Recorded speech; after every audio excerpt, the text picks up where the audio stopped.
l'émission Saveurs divines. Cette bonne nouvelle du royaume sera prêchée dans le monde entier pour servir de témoignage à toutes les nations. Alors viendra la fin. Ce pain céleste vous est présenté par Immaculée Niraneza. Bienvenue très chers amis à l'écoute de l'émission Saveurs divines. Que la paix de Christ soit avec vous. Bénissons l'Éternel ensemble, vous qui m'écoutez à l'instant. Je bénis le Seigneur pour ce moment merveilleux qu'il nous donne. Nous continuons de célébrer l'arrivée du Seigneur Jésus-Christ dans le monde. Nous célébrons le Rédempteur. Nous célébrons le Sauveur de l'humanité. Alléluia. Aujourd'hui, nous allons voir Jésus en tant que le meilleur conseiller. Le prophète Ésaïe lui donne ce titre. Il annonce que ce Fils qui nous est né, ce Fils qui nous est donné est le conseiller. Retiens ceci, cher ami, Jésus-Christ est le meilleur conseiller que tu peux avoir. J'ai réfléchi à une chose en préparant ce message. En fait, aujourd'hui, dans notre monde, il existe des conseillers et des conseillères de toutes sortes. En effet, nous avons par exemple des conseillers en nutrition, nous avons des conseillers à la maternité. Je me rappelle, lorsque j'ai eu mon premier enfant, il y avait une sage femme qui était chargée de me donner des conseils. En tant que nouvelle maman, j'étais angoissée, j'avais beaucoup de questions, j'avais peur. Mais heureusement, je bénis Dieu parce qu'il y avait une sage femme qui était chargée de me donner des conseils. Alléluia. Il existe aussi des conseillers au niveau sportif. Et dans d'autres termes, on les appelle des coachs. Il y a des coachs pour tout. Mais, chers amis, bénissons le Seigneur, bénissons l'Éternel qui nous a donné un conseiller, un coach spirituel. Alléluia. Un jour, j'ai vu un joueur de foot, certainement qu'il était très pratiquant et très croyant. Alors il avait un maillot où c'était marqué « Jesus is my coach ». Alléluia. Jésus-Christ est mon coach. Jésus-Christ aussi, c'est mon conseiller. Alors, une chose à retenir. Pourquoi avons-nous besoin des conseils de Jésus-Christ?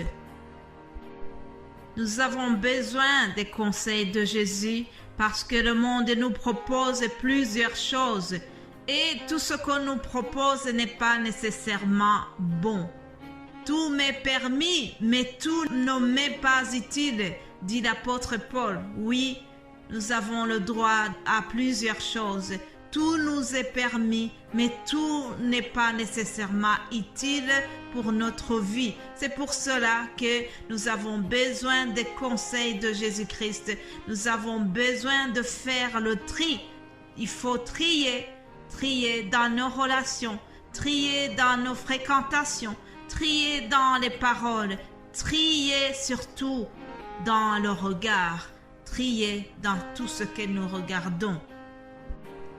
Attention à ce que les yeux peuvent te proposer. L'évangéliste Matthieu nous donne ce qu'on a appelé le sermon sur la montagne. Jésus-Christ a donné plusieurs conseils dans le sermon sur la montagne.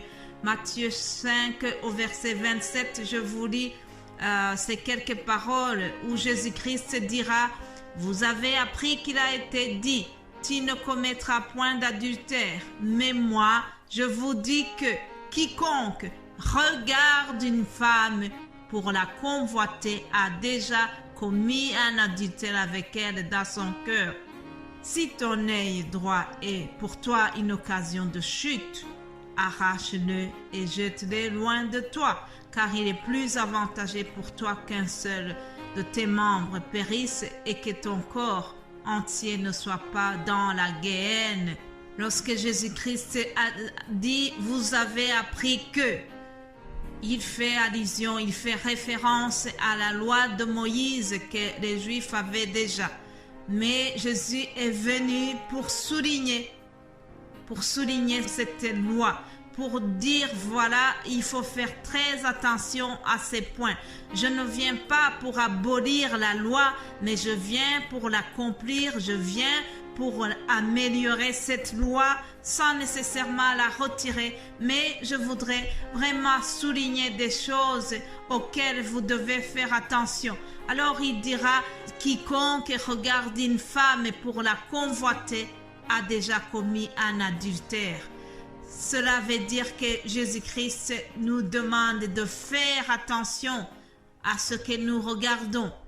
David a regardé Bathsheba. Alors son regard a été plus loin que cela. Après l'avoir regardé longtemps, il l'a convoité. Et la convoitise a engendré l'adultère. Faisons attention, chers amis. Savez-vous que tout péché prend racine dans notre tête, puis ça descend dans notre cœur. Tout enfant de Dieu qui a la crainte de Dieu réalise que le regard de Jésus est sur lui. Oui, on sent que le regard de Jésus est sur nous. Alors, nous ne devons pas craquer. Nous devons refuser. Nous devons résister comme Joseph a résisté à la femme de Potiphar. Aujourd'hui, le conseil que Jésus-Christ nous donne se trouve dans Jacques, chapitre 4, au verset 7. Il est écrit ceci: « Soumettez-vous donc à Dieu. Résistez au diable et il fuira loin de vous. » Alléluia. Mes bien-aimés de Dieu, Christ nous enseigne, Christ nous conseille de résister au diable. Résistons aux tentations. Écoute, le meilleur conseiller, ce qu'il te dit aujourd'hui.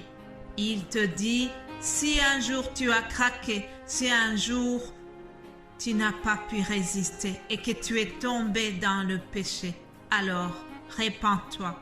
Répands-toi aujourd'hui. Alléluia. Répands-toi. Jésus-Christ est prêt à te pardonner. Comme il l'a fait. Il l'a fait pour David. David qui fut affligé de convoitise et qui était poussé à commettre l'adultère avec Bathsheba. Mais il s'est repenti. Il a demandé pardon à Dieu. Il s'est humilié. Il a imploré le Seigneur en lui disant: purifie mon cœur.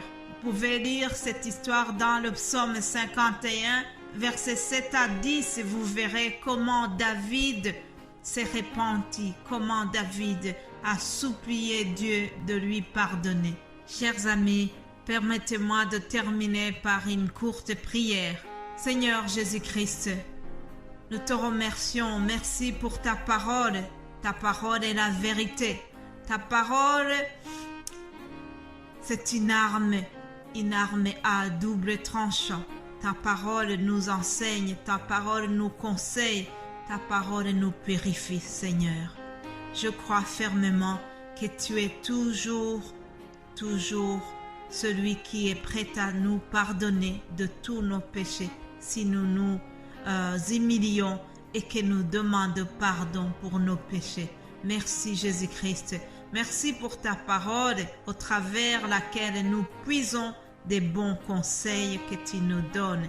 Maintenant, Seigneur, je te prie de pardonner tes enfants. Pardonne-nous si nous sommes tombés dans des tentations. Pardonne à chaque personne qui un jour a craqué. Pardonne, Seigneur, pardonne-nous, nous humilions. Que le sang de Jésus-Christ nous purifie de tout péché. Au nom de Jésus-Christ. Amen.